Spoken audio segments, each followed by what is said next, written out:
Við höldum áfram með föstudagsþáttinn og við ætlum að halda okkur á menningarlegum slóðum eins og oft áður, en núna á laugardaginn 8. september þá frumsýnir atvinnuleikhópurinn Umskiptingar nýtt verk í Hlöðunni í Litlagarði. Í myrkri eru allir kettir gráir.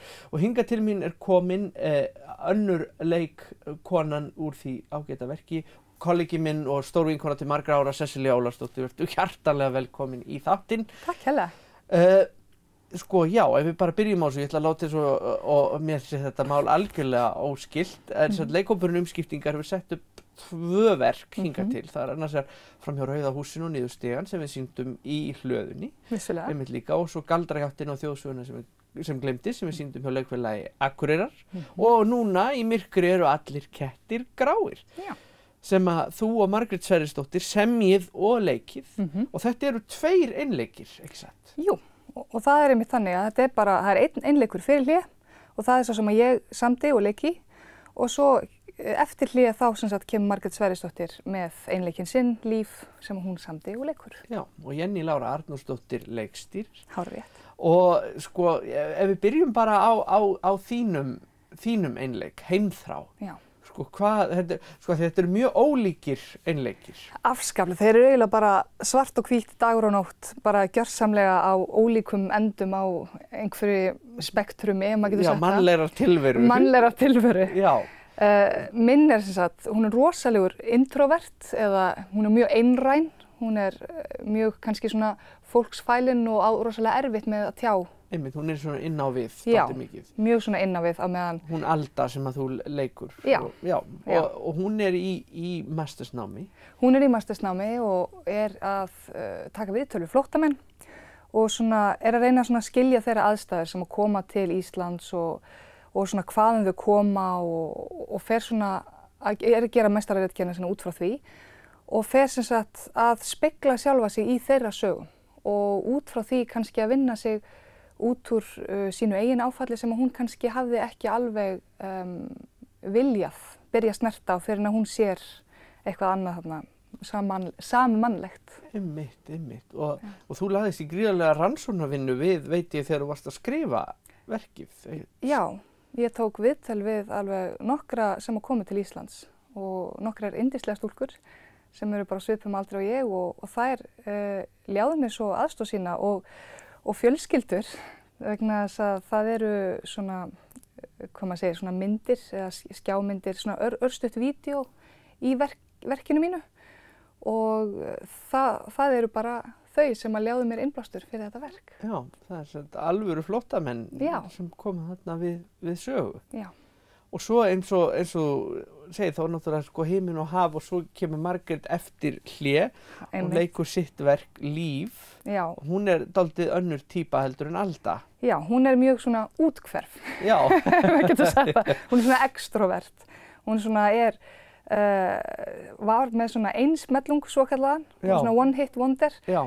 Þegar hún var svona eftir menntaskóla í hljómsveitinni Airship Fury með vinkonu sinni. Það voru svona 2 í svona grunge bandi svokalluðu og gerðu lagið Hurry Boy sem var svona rosalega vinsælt en svo einhvern veginn hefur lífið alltaf einhvern veginn verið á móti henni með sko það er allstað að klíka og hún einhvern veginn sér ofsjónum yfir því hvað lífið hefur bara einhvern veginn verið að hlaða hindrunum fyrir hann. Já, einmitt. Hún annars lifir á fornri frægð og svo eru allir á móti henni. Einmitt, já. Og það verður dálítið fyndið, get ég vottað um. Og þetta er mjög skemmtilegt einmitt þessi sko, þetta eru svo rosalega ólíkir einleikir og það er svo gaman að sjá og hún er mjög svona fyndin og svona mjög svona sérstakur karakter, getur maður sagt. Já. Mjög gaman að kynnast henni Sessu.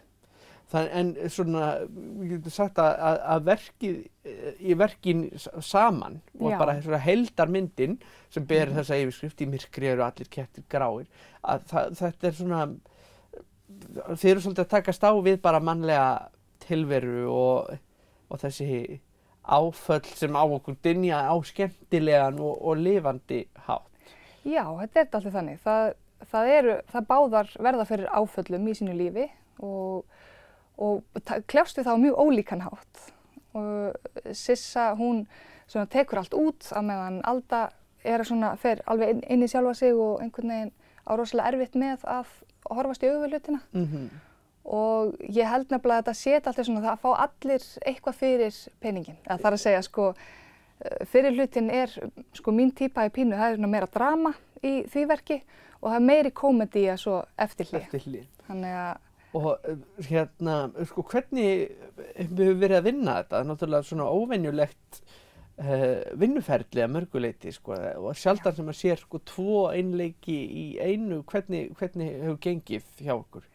Það hefur gengið mjög vel og ég held að þetta svona alltaf koma saman núna af því að við erum eiginlega bara búin að vera sko, ég bara búin að vera á æfingu með Jenníu og ekkert búin að sjá Margréti Sverrisdóttur bara í mánuð eða verkið hennar, ég bara var að sjá það fyrst núna í vikunni sko og öfugt sko, hún hefur ekkert séð mitt og við erum bara að sjá verk hvor annara núna og nú maður að sjá hvað þetta skemmtileg speglun af því að mitt verk líka skemmtilegt hvernig Jenný búin að gera þetta, hún búin að taka þetta einhvern veginn svona og leikstýraði náttúrulega mjög ólíkt af því að verkin eru svo ólík og mitt svona, það Alda býr sér til svona litla heima.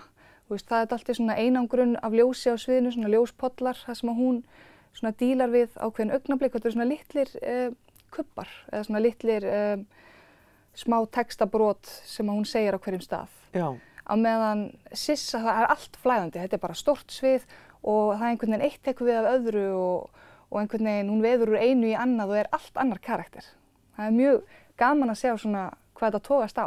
Einmitt, munurinn hann á milli svo mikill og þið ætlið að frumsýna núna á laugardaginn í hlöðunni, Litla Garði. Hárrétt. Og miðasala inn á tix.is. Hvað er áætlað að sýna lengi? Já, við ætlum allavega að sýna þessar 3 helgar. Við ætlum að sýna núna frumsýningarhelgina og svo næstu helgi og þar næstu. Og þá 1. október þá áætluðu lokasýning. Já, já. En svo langar okkur auðvitað að taka þetta eitthvað lengra einn daginn en maður veit ekki Nei, bara byrja á þessu og sjá. Þannig að það er bara að gera við hvetjum fólk auðvitað til þess að það er takmarkað sætaframboð þannig að drífa í því að tryggja sér miða þannig að þau missi nú ekki af þessu. Já, það eru náttúrulega bara svona 40 sæti sem eru til sölu á hverja sýningu. Þannig að það er að gera æmitt eins og þú segir bara drífa í þessu ef að fólk ætlar hann bara að sjá þetta. Já, ætlar að vera öruggt að missa ekki af. Já. Þá er það bara að duga að drepast. Já. Það er bara þannig sem það er. Berjast til hinsta miða. Já, það er fínt að láta fólk slást ósóttar pantanir fyrir utan. Það getur verið hluti af svona promotion. Já, ég meina, það hefur ekki verið gert áður, þannig að það sé ekki títt fyrir stöður nema kannski mögulega landslög, ég veit ekki. Já, það er setið þau hafa nú verið brotin áður. Já. Þannig að, já, það er frumsýnt á laugardaginn og þeir sem vilja kynna sér þetta betur, þeir geta náttúrulega fundið umskiptinga á samfélagsmiðlum, ekki satt? Jú, vissulega, við erum á Facebook og Instagram og bara götum úti. Á götum úti, já. Víða. Bara þetta veif ykkur í Netto eða eitthvað og á frekar upplýsingar. Já, algjörlega. Nei, þannig að það er hægt að verða sér út frekar upplýsingar og svo bara kaupa miða inn á tix.is. Algjörlega. Frábært. Þetta er ótrúlega spennandi. Ég er að koma á laugardaginn, þess að annað kvöld og ætla að mæta og hlakka mikið til. Bara kæra þakki fyrir að koma hérna í þáttinn og segja mér og okkur frá þessu. Takk fyrir bara mig og okkur.